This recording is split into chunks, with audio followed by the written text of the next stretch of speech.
Com vocês nesta manhã sobre o tema Uma Igreja Relevante. É claro que existem muitas motivações para nós estarmos na igreja, e nesse povo que está aqui, eu não sei qual é a sua motivação. Eu não sei por que você veio para cá esta manhã, mas é muito comum as pessoas virem buscar das mais diversas respostas, e a igreja é o ambiente para que isso aconteça, buscar respostas de Deus para a sua vida, né? Independente da fase que você está, um dia você sentiu a necessidade de conhecer a Deus, precisou de uma resposta de Deus, seja por cura, seja por uma resposta na família, financeira, enfim, seja por libertação, por algum motivo você chegou até a igreja, e na igreja você foi abençoado, foi tocado, você tem história para contar daquilo que Deus fez na tua vida, nesse ambiente que a gente chama igreja. E aqui você conheceu Jesus, você entregou a sua vida a Ele, você se batizou, pelo menos a maioria dos que estão aqui passaram por essas experiências de vida, ou seja, vocês criaram a raiz e a base do Evangelho na vida e na história de cada um. A partir desse momento, talvez você já esteja na igreja com outra motivação, que é a edificação da tua história, é a conquista, é a mudança, são os novos valores, é aprender um pouco mais profundamente das coisas de Deus. Você vai vencendo em Cristo Jesus. Talvez você esteja nessa etapa. Mas eu creio, irmãos, que o grande ideal de Deus, porque senão a gente fica na igreja apenas focando essas coisas, né? E existe muito mais de Deus. A igreja, eu, você, a nossa vida, nós somos aqueles que representam a presença de Jesus Cristo aqui na terra. Esse é o ideal da igreja.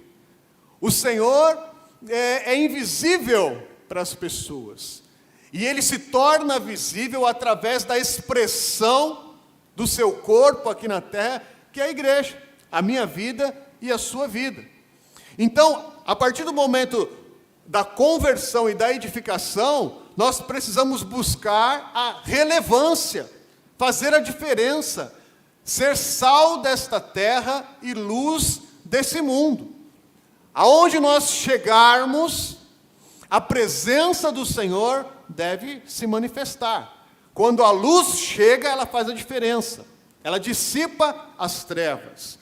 Quando o sal é aplicado, ele faz a diferença. Ele dá o sabor. Então, eu não sei se você entende por que você está dentro de uma igreja, mas eu quero te dizer, na ótica de Deus, Ele está preparando a minha vida e a sua vida para que nós possamos representar o próprio Senhor Jesus Cristo nessa terra, ser como Ele é nessa terra.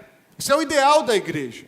E a gente precisa ter esse foco, porque é muito comum as pessoas entrarem em uma rotina dentro da igreja, talvez de sensações, de experiências, de buscar respostas, e se torna um religioso, se torna alguém assim, que tem a tradição de estar na igreja, mas não sabe nem muito bem por que está domingo a domingo, reunião a reunião, evento a evento dentro de uma igreja. Você está na igreja, você é igreja para ser Jesus Cristo nesta terra.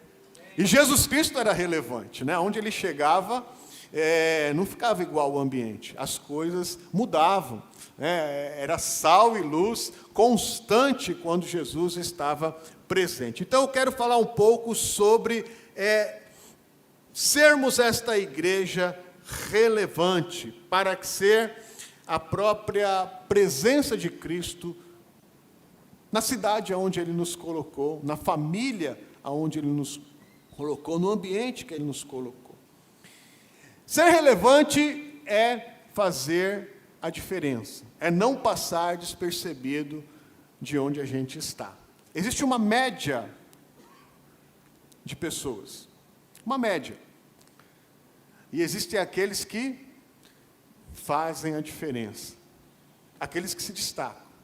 No meio da multidão, existe alguém que todo mundo olha, que as pessoas olham, e aquele lá está fazendo diferença. Esse é o relevante. Esse é o que não passa despercebido. Esse é que chama a atenção, e aqui eu quero dizer de uma forma positiva, tá? Não é na média, olhar lá para baixo, não. Na média, olha, aquela pessoa, ela faz a diferença. Irmãos, isso acontece desde a criança, há crianças relevantes, até o idoso, há o idoso relevante. Isso é independente da idade. De manhã, no culto da manhã eu dei um exemplo, mas no intervalo entre o culto e outro, eu estava descendo aqui, antes de começar esse culto, e o menininho me olhou de uma forma especial. Nunca tinha visto esse menininho na minha vida. Tamanhozinho assim. Olhou assim para mim, me chamou a atenção, eu sentei aqui. Aí ele pediu, né, o Davi veio aqui me apresentar esse menino, é o Caio. Conheci o Caio essa manhã. Né? Ele veio se apresentar para mim. Aí eu fiquei sabendo que o Serginho me mostra lá no celular ou na televisão, né? Falando, esse cara está na televisão e está aqui, né? Eu quero conhecer ele, né? É a espontaneidade, a simplicidade de uma criança que é relevante, irmãos, porque pode ter 30 crianças lá. Eu sei quem é o Caio. Eu vou saber quem é o Caio, porque ele foi relevante, ele veio e fez a diferença. Ser relevante é fazer a diferença, né? Ser uma pessoa que chama a atenção por aquilo que faz. Uma família relevante. Quando a gente olha para aquele casal e a gente vê a harmonia do casal, como eles caminham junto, como eles superam junto, como eles conduzem a sua vida junto, a sua história junto. Relevante, é diferente. É um casal que se trata de uma forma diferente, que chama a atenção, que os outros desejam edificar, construir o seu casamento igual àquele casal. Uma igreja relevante é a mesma coisa. Existe uma média daquilo que se espera das igrejas. Você, quando saiu da tua casa até chegar nesse prédio, nessa reunião, se você mora aqui, né, em Jandira, na região, você deve ter passado por pelo menos umas 10 igrejas. Então as igrejas têm uma média. O que faz desta igreja ser um destaque, ser relevante, entre os iguais, fazer a diferença? Eu creio, irmãos, que o Senhor deseja que a sua igreja faça a diferença nesta terra. E é sobre isso que eu quero tratar com você nesta manhã. Mas antes eu quero te perguntar, com quem você gostaria de ser parecido? Com quem que você gostaria de ser parecida? Jesus não vale. Jesus não tem concorrência, irmãos. Fora Jesus. Você olha, eu queria cozinhar que nem aquela mulher. Eu queria conduzir minha vida do jeito que aquele homem conduz. Se você conseguir imaginar alguém, essa pessoa é relevante para você. É uma referência para a sua vida. Seja na área que for. Essa pessoa, eu queria ser um profissional que nem aquela pessoa. São pessoas que são relevantes para a sua vida, que faz a diferença. O que é ser relevante? Que tem importância e interesse, expressivo, considerável, significativo, grave. A sua ausência é percebida. A sua opinião, as pessoas buscam a sua opinião, querem saber a sua opinião. Faz a diferença. interessante, importante, pertinente. Essas são as definições do dicionário. Então, uma igreja relevante é essa, que está ali marcando a sua presença, fazendo a diferença. Eu creio que o Senhor deseja uma igreja assim. Tem uma igreja, irmãos, no Novo Testamento, que, assim, é modelo para a cidade que estava instituída. Veja, não era uma igreja perfeita, né? As cartas do Novo Testamento, elas são endereçadas para as igrejas que se reuniam na cidade. E essa não é diferente. A cidade de Tessalônica, existia uma igreja de Jesus. E essa igreja de Jesus era uma igreja relevante que fazia a diferença. Mas não era perfeita. O apóstolo Paulo, ele escreve a esta igreja, trazendo elogios fantásticos. Depois ele vem com as repreensões. Mas hoje eu quero olhar para esses elogios e aprender com essa igreja o que é ser uma igreja relevante. Isso está registrado em 1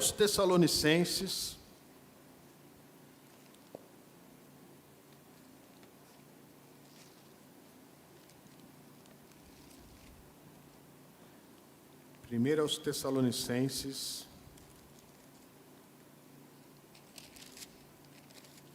capítulo 1,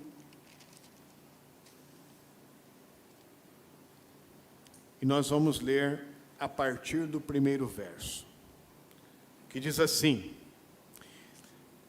Paulo, Silvano e Timóteo, à igreja dos Tessalonicenses, em Deus Pai e no Senhor Jesus Cristo, a vocês, graça e paz da parte de Deus e de nosso Senhor Jesus Cristo. Sempre damos graças a Deus por todos vocês, mencionando-os em nossas orações.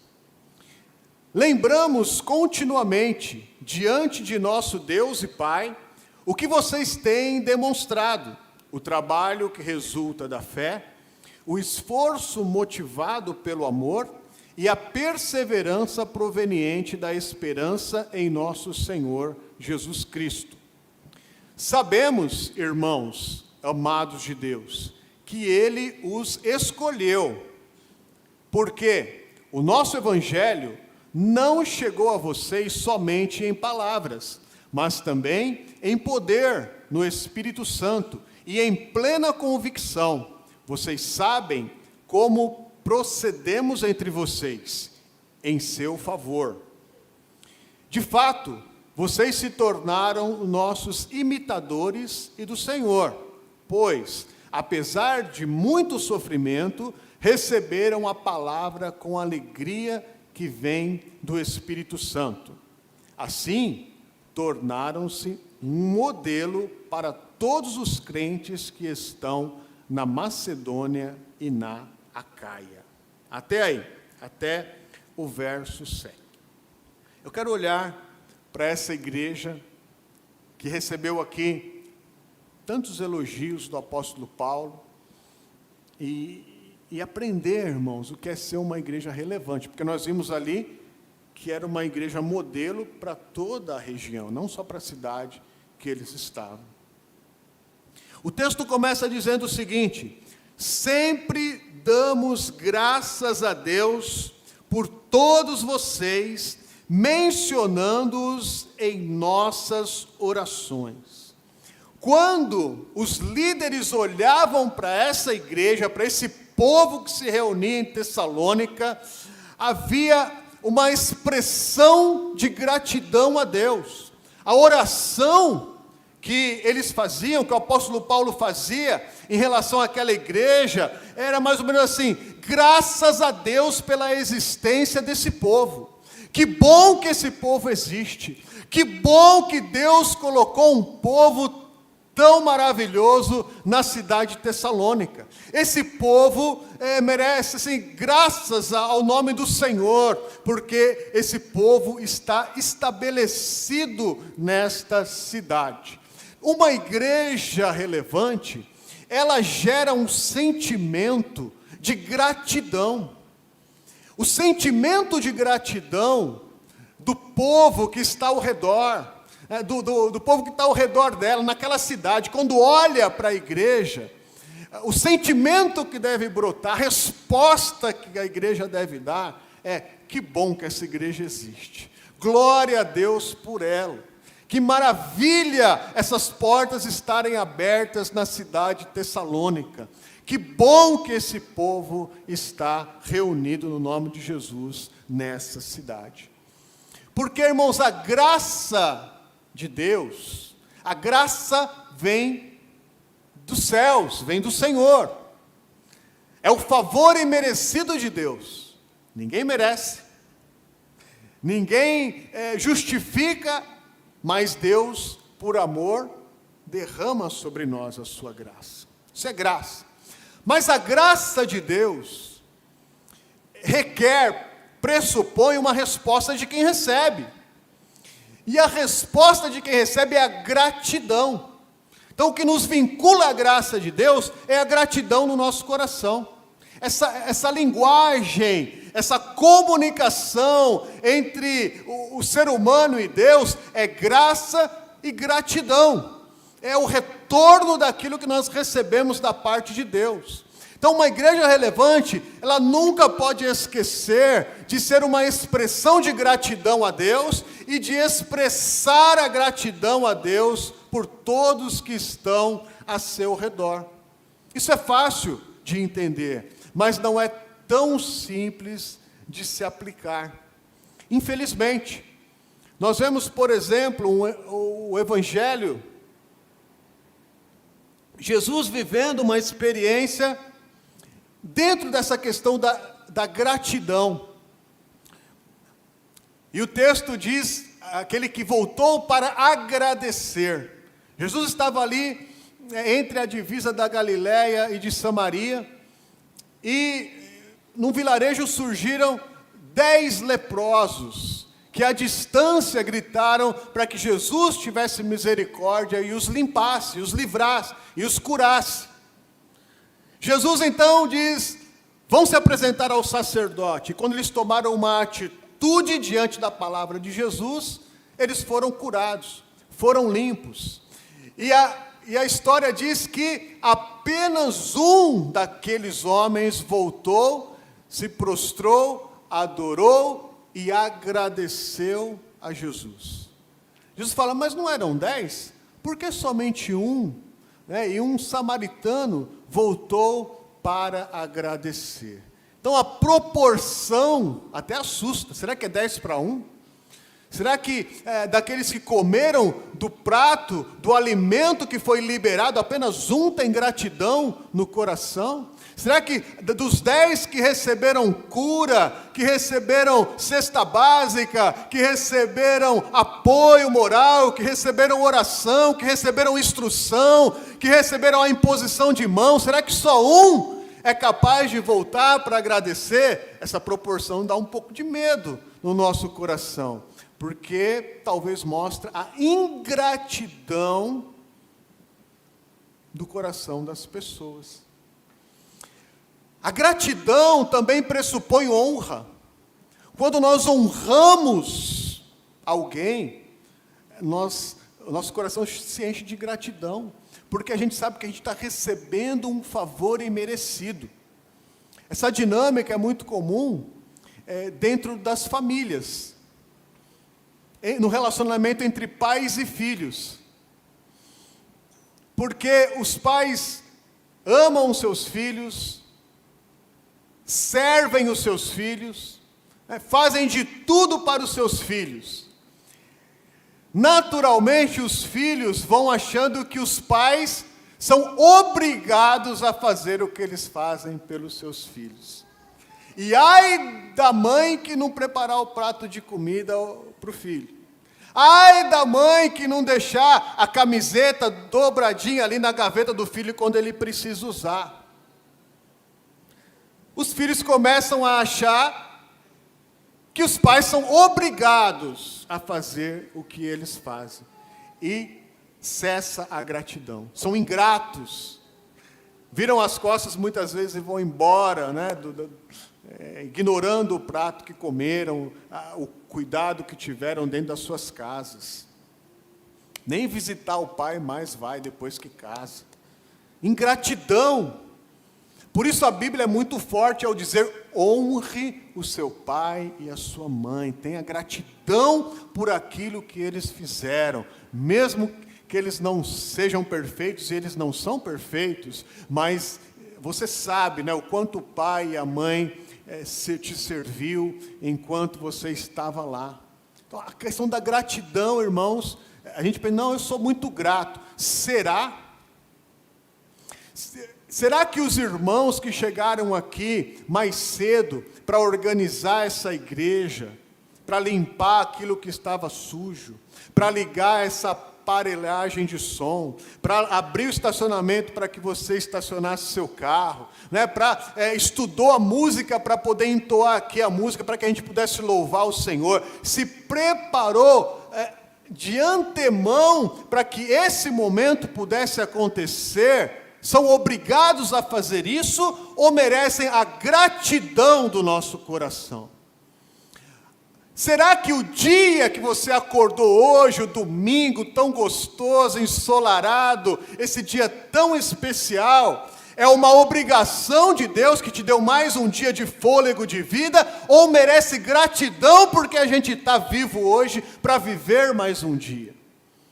São questões que a gente nem percebe o quanta ingratidão a gente acaba tendo no nosso coração, por falta de sensibilidade, dessa percepção de que ninguém é obrigado a nada, e tudo o que está sendo feito é graça. O servir é graça, o trabalho é graça, tudo aquilo que a gente está vivenciando aqui nesse momento é porque alguém, pela graça, decidiu servir e nos abençoar. Nós precisamos entender que essa linguagem de gratidão, ela é fundamental para que haja relevância na igreja. E que a igreja seja relevante ao redor. A graça do Senhor. A graça que se manifesta através da igreja. Por você estar aqui, é uma graça de Deus. Obrigado, a gente tem que saber dizer obrigado, muito obrigado, é uma expressão fantástica de gratidão. Diga aí, muito obrigado à pessoa que está ao seu lado. Nós somos a igreja, e é motivo de gratidão estarmos aqui. Irmãos, e às vezes a gente fica exaltando algumas línguas, né, estudando algumas línguas, mas o português tem umas pérolas, a língua portuguesa tem umas pérolas assim, que é impressionante.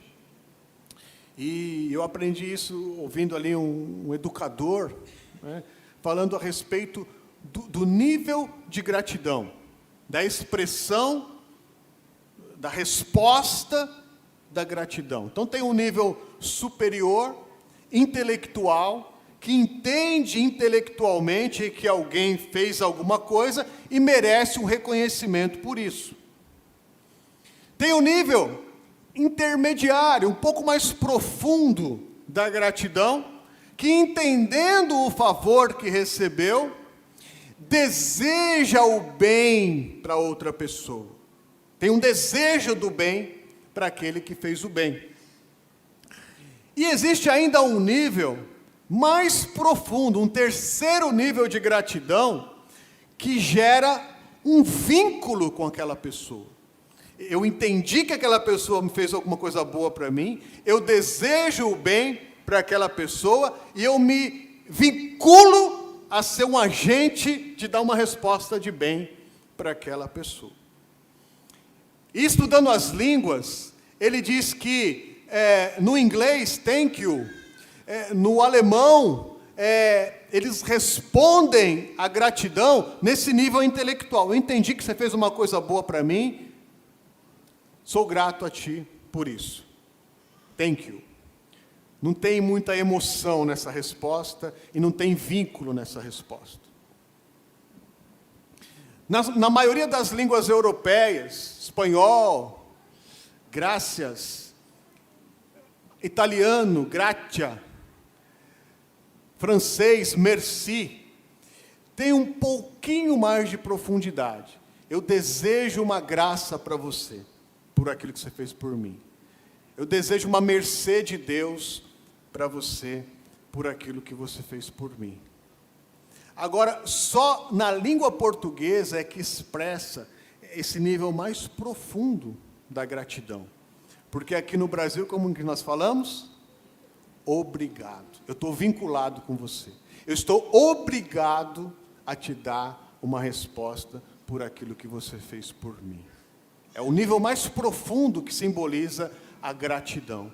Olha como é importante essa palavra na nossa linguagem, né? Obrigado.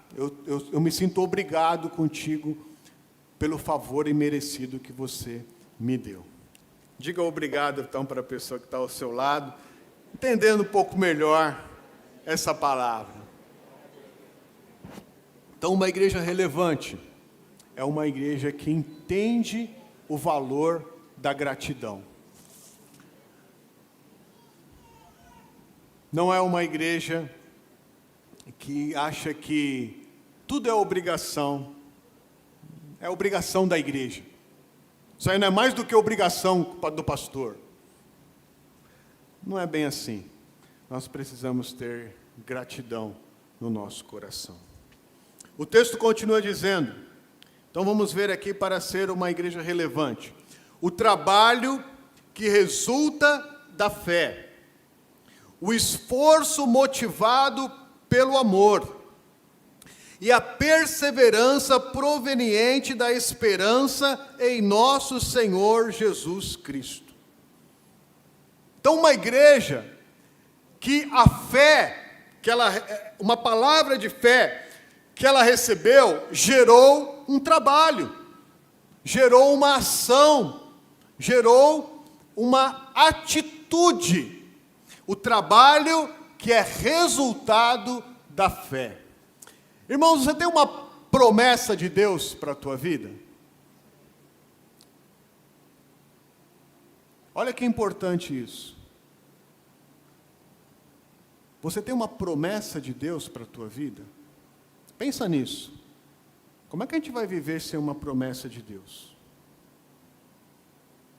Porque é a partir de uma promessa de Deus que a gente aplica a fé. Senão eu não sei para que lado que eu estou indo. Então, se você tem uma promessa de Deus para a tua vida, eu creio, eu vou afirmar, Deus tem promessa para a tua vida. Se você não se ligou ainda, se liga. Deus tem uma promessa para a tua vida. A palavra de Deus, ela tem promessas para a sua vida. Creia nisso, porque senão você fica batendo cabeça sem saber para que direção você está indo. Então, Deus tem promessa para a tua vida. E diante desta afirmação, que Deus tem promessa para a nossa vida, o que nós devemos fazer? Trabalhar. O trabalho que é resultado da fé. Você tem fé que Deus tem uma promessa para a tua vida? Amém. Trabalha. Vai trabalhar diante desta promessa. Irmãos, eu estou há muito tempo na igreja, né? Esse negócio de igreja. Muita gente já chegou para mim e falou, não, eu tenho um chamado para música, eu tenho um chamado para pastor, eu tenho um chamado para isso, que até agora não aconteceu. Porque tem muita gente que, diante de uma promessa, cruza os braços e fica sentado esperando. Não trabalha, não busca, não mostra que deseja aquilo para a sua vida. Então, diante de uma promessa, eu preciso me posicionar. Eu preciso trabalhar. E não ficar fazendo propaganda de promessa. Tem gente que faz propaganda da promessa. faz marketing da promessa. Para com isso. Viva a promessa, frutifique na promessa e dê testemunho da promessa. Mas enquanto é promessa, trabalhe. Vai trabalhar. Faz tempo que eu não falo isso, né? Mas eu falava muito.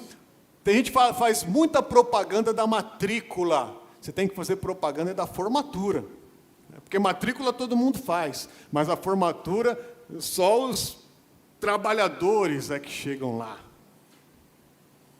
Nos anos 90, irmãos, eu recebi 3 palavras que marcaram a minha vida a respeito do meu ministério pastoral. E eu fiquei quieto e não compartilhei com ninguém. Fui orar. Para ver se, será que é isso mesmo que Deus quer que eu seja pastor? Eu não sou conversador, abraçador, né? Eu não sou simpaticão. Será que eu mesmo vou ser pastor? Será que é isso mesmo? Fui buscar a resposta de Deus e fui trabalhar. Talvez 20 anos trabalhando, me preparando, para que em 2003 eu fosse ordenado pastor. Aí eu posso contar. Hoje eu posso contar que eu recebi palavras a respeito do meu ministério nos anos 90. Uma delas já faleceu, a outra teve um AVC, ela não fala direito, mas ela profetizou na minha vida sobre esse ministério. Em 2004, um ano de ministério, eu recebi uma promessa aqui de Deus no meu ouvido, que eu seria pastor de pastores. O que eu fui fazer? Ninguém nunca ouviu isso, não fico falando isso toda hora. Eu fui trabalhar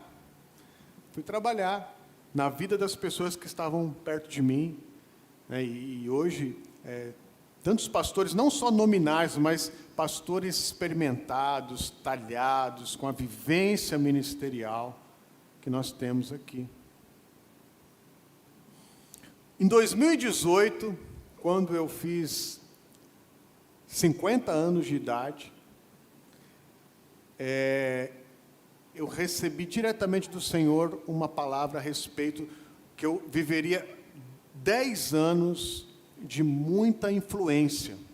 Seriam os 10 anos ministeriais de muita influência que eu iria exercer.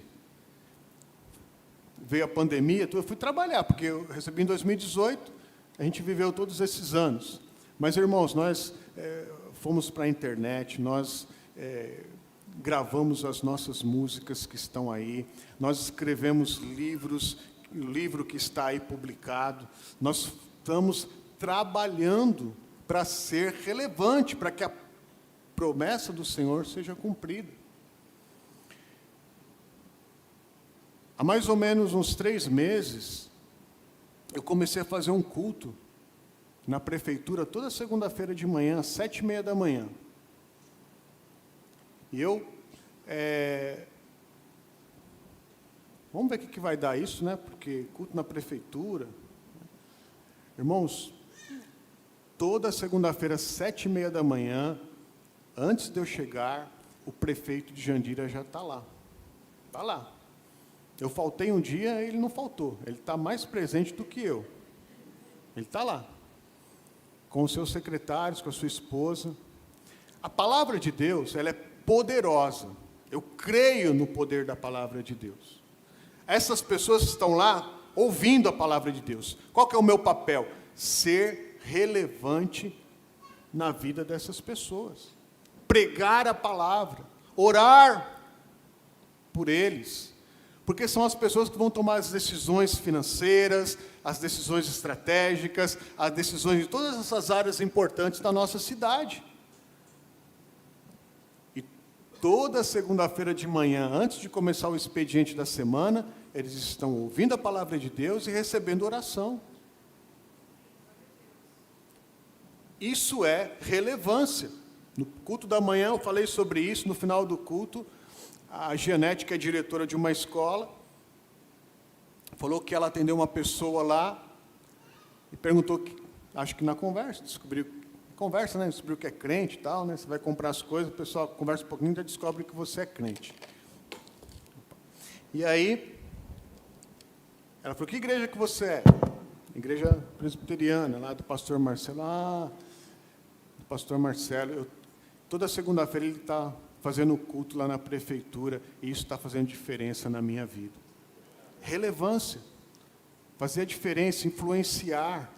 Então, se Deus tem uma promessa para a tua vida, não cruze os braços e fica sentado esperando que o pastor invente alguma coisa para te encaixar. Não, trabalha, se prepara, para que quando vier a oportunidade, você esteja preparado. O texto diz esforço que é motivado pelo amor. Então, a primeira coisa é o trabalho.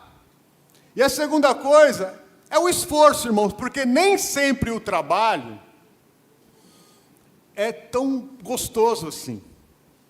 Trabalhar é o dia a dia, é o arroz com feijão, é bater o cartão, é cumprir horário, é bater meta, é estudar, é se preparar, é encontrar as alternativas, é cansativo. E aqui, esse esforço ele é motivado pelo amor. E não é o amor romântico. Deus tem um chamado para mim, começar a ficar romantizando esse chamado. Não, é o amor ágape, é o amor de Deus, é o amor de ação, de atitude. É o amor que diz, o amor é paciente, o amor é bondoso, o amor não inveja, não se vangloria, não se orgulha, não maltrata, não procura seus interesses, não se ira facilmente, não guarda rancor. É o amor que sustenta, então, o meu esforço. Eu sei que tem gente que eu amo que depende do meu trabalho. Eu sei que se eu me posicionar diante de uma promessa de Deus, trabalhar, quando isso acontecer, eu vou abençoar as pessoas que eu amo. Então, por amor, eu vou me esforçar. Eu sei que é difícil encarar o trabalho na segunda-feira, mas a minha família, que eu amo, depende do meu esforço, e por amor, então, eu vou trabalhar. É o amor que deve sustentar as nossas ações. E esse amor, irmãos, não é sentimento. Eu estou sentindo que eu não devo trabalhar hoje, não. Vou arrumar uma dor de barriga, né? Segunda-feira, minha esposa que trabalha na segunda-feira, todo mundo vai para a UPA. Tentar pegar o atestado. Não dá mais atestado lá, há muito tempo já, não, tá, irmão? Não dá. Você tem que fazer consulta no médico. E se tiver ruim mesmo, aí você... É que agora com o Covid mudou tudo, né? Tem gente que é assim, tem gente que sonha com seguro-desemprego. Não tem esforço, não tem trabalho, não tem dedicação. Então, o esforço que é motivado pelo amor. Nós estamos abertos aqui, irmãos, de segunda a sexta-feira, das 7 às 9 da manhã, para orar. E eu vou dizer, tem dia que eu não quero estar aqui, eu quero fazer outra coisa. Mas por amor às pessoas que dependem da intercessão, eu vou me esforçar para estar aqui em oração. É o esforço que faz com que a gente mostre essa ação do trabalho. Isso nos faz relevantes. Ninguém, irmãos, é destaque com os braços cruzados. É esforço por amor e trabalho. O texto continua dizendo... E a perseverança proveniente da esperança em nosso Senhor Jesus Cristo. O que nos motiva a tudo isso? Olhar para o Senhor Jesus Cristo. O foco é a eternidade. O foco é estarmos com o Senhor eternamente. Quando nós olhamos para a eternidade, olhamos para o Senhor, nós encontramos força para perseverar. É a perseverança proveniente da esperança que nós temos em Cristo Jesus. Então eu vou continuar, eu não vou parar. porque eu sei qual é o alvo da minha soberana vocação em Cristo Jesus. Eu não vou abrir mão daquilo que Deus tem para a minha vida. Então eu persevero porque eu enxergo algo que vai além dos meus dias nesta terra. Eu enxergo algo que vai me dar condições de, aos 20, 30, 40, 50, 60, 70, 80 anos, ainda olhar para frente e ainda prosseguir. Às vezes, irmãos, por falta de visão dentro de uma igreja, as pessoas elas ficam olhando para o seu próprio umbigo, resolvendo a vida toda os seus próprios problemas. Isso aí é o comum, é o quadro comum. Aqueles que querem fazer a diferença, sal dessa terra e luz desse mundo, têm que ampliar a sua visão. Parar de olhar para ficar lambendo suas próprias feridas, olhando para os seus próprios limites, e começar a olhar aquilo que Deus, se eu estou dentro de uma igreja, eu preciso saber o que o dono da igreja tem para a minha vida. E olhar, e buscar, viver tudo isso. Meu Deus, já são 11h58, 7. Eu estava de férias, né, irmãos? A gente vai ficando mais... Trabalho, esforço, amor e perseverança tornam você relevante, a sua família relevante, a sua igreja relevante. Amém? Muito bem. Mas tem coisas que fogem, irmãos, que são acima da nossa competência. Tudo isso que eu falei até agora, cabe a nós ter o coração grato e se dispor nas mãos do Senhor. Agora, tem algumas coisas que a igreja precisa ter, que aí vem a parte de Deus. Porque eu creio que uma igreja relevante, uma igreja que quer ser sal da terra e luz do mundo, Deus quer colocar os holofotes nesta igreja. E aí vem a outra parte do texto que fala, não chegou a vocês, o evangelho, né, somente em palavras, mas também em poder, no Espírito Santo e em plena convicção. É uma igreja que experimenta de fato o poder, a manifestação do poder do Espírito Santo, que tem essa convicção de que Deus está operando, de que Deus está fazendo. É uma igreja que vive o milagre de Deus, que não se explica, mas se vivencia. E no decorrer da sua dinâmica, da sua história, deixa um rastro de testemunhos daquilo que o Senhor está fazendo. Então, tem gente que está dando testemunho, né? Tem gente que chegou com a vida quebrada e o Senhor mudou. Tem gente que chegou com doenças terminais e o Senhor curou. Tem gente que chegou com o casamento destruído e o Senhor mudou a história da família. Tem gente que chegou perdido no vício, na escravidão do vício, e o Senhor libertou e colocou numa outra condição de vida. É uma igreja que quando alguém por aí pensar, aonde eu vou para buscar resposta na família, nas finanças, na saúde, na libertação? Eu sei aonde eu vou. Aquela igreja tem milagre para contar, aquela igreja tem testemunho para contar. Então é isso também que faz a diferença. Eu creio que quando nós somos sérios com Deus, irmãos, nós temos histórias para contar. E como é gostoso a gente poder contar essa história, irmãos. Às vezes vem alguém aqui e eu começo a conversar e eu conto a história de vocês, de como cada um chegou aqui, como está hoje, né, da superação, da cura, da restauração, da mudança da história. E alguns dizem, nossa, mas quantos testemunhos importantes vocês têm ali, e são demais as histórias. Então, nós precisamos ser essa resposta de Deus para a cidade de Jandira. Quando alguém aí fala, para onde que eu vou?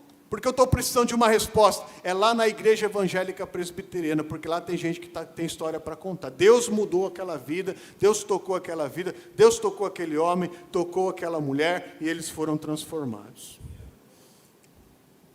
Para ser uma igreja relevante, eu estou indo rápido, mas é muito importante essas coisas que eu estou falando agora. O texto diz, de fato, vocês se tornaram nossos imitadores e do Senhor.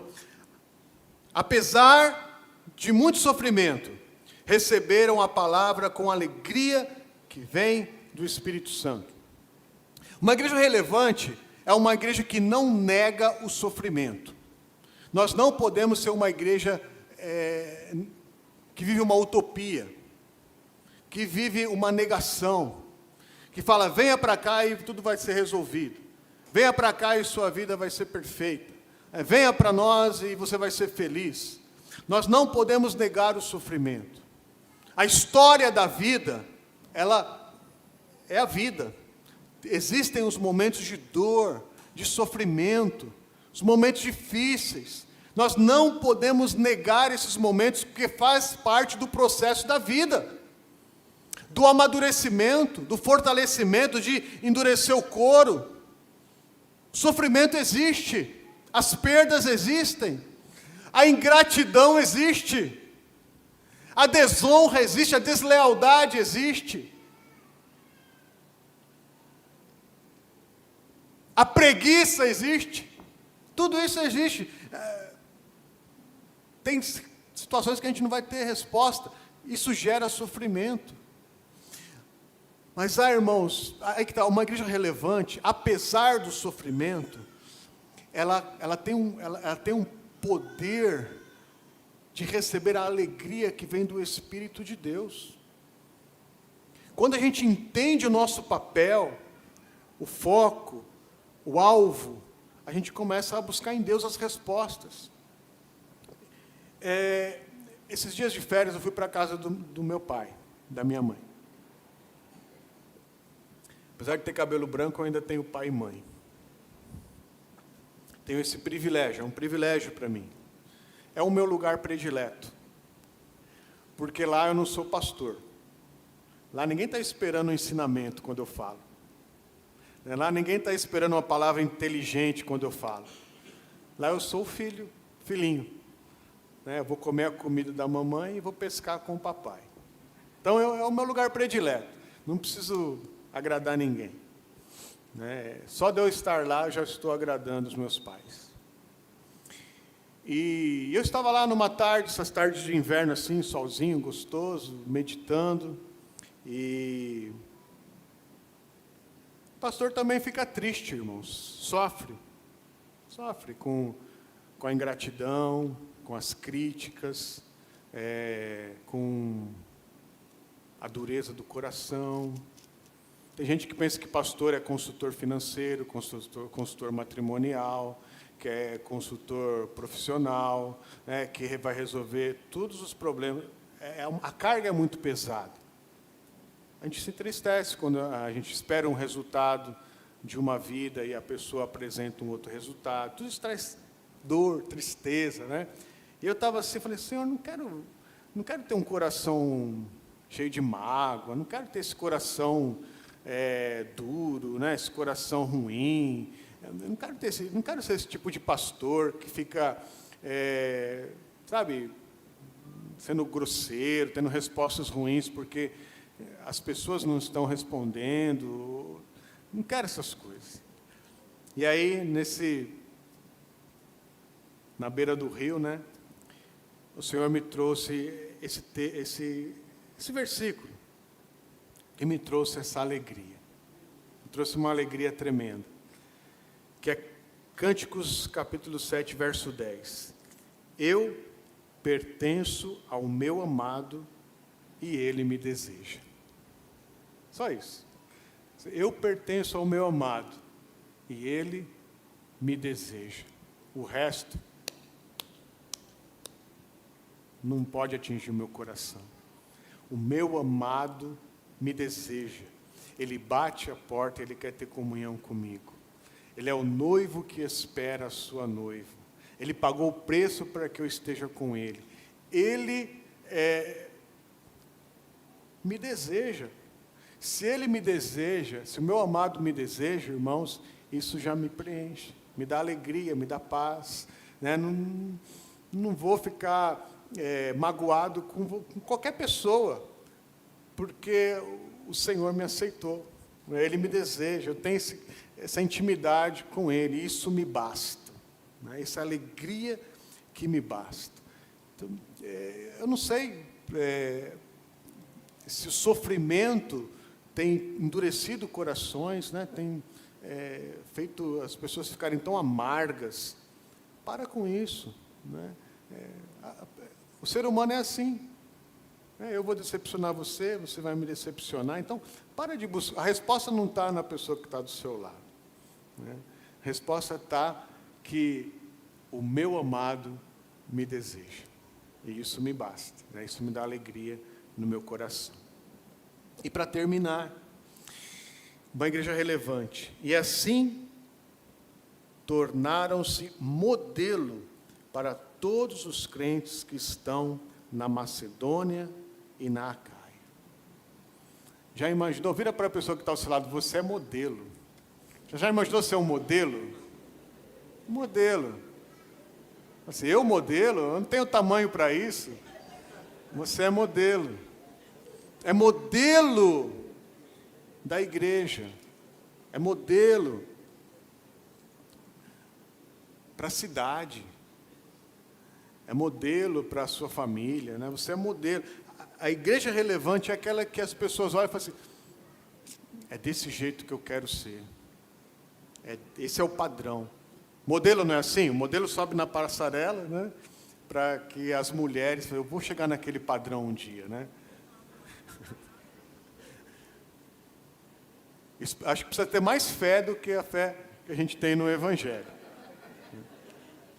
O Evangelho é maravilhoso por isso, irmãos. Nosso modelo é Jesus, né? E a gente está cada dia, cada etapa da nossa vida, buscando a semelhança de Cristo. E tem gente que vai olhar, você viu que eles falam, né? Que eles são imitadores de Paulo, e Paulo é um imitador de Cristo. Estamos buscando a semelhança do Senhor, para ser modelo nesta terra. Se você entender isso, seu caráter vai melhorar. Se você entender isso, o sentido da tua vida vai melhorar. Eu e você, nós somos chamados para sermos o modelo de Jesus para essa geração. Fique em pé no seu lugar.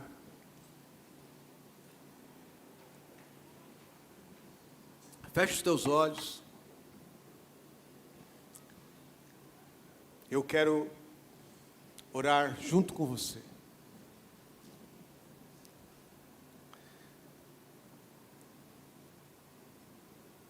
Senhor, nós precisamos de um coração grato.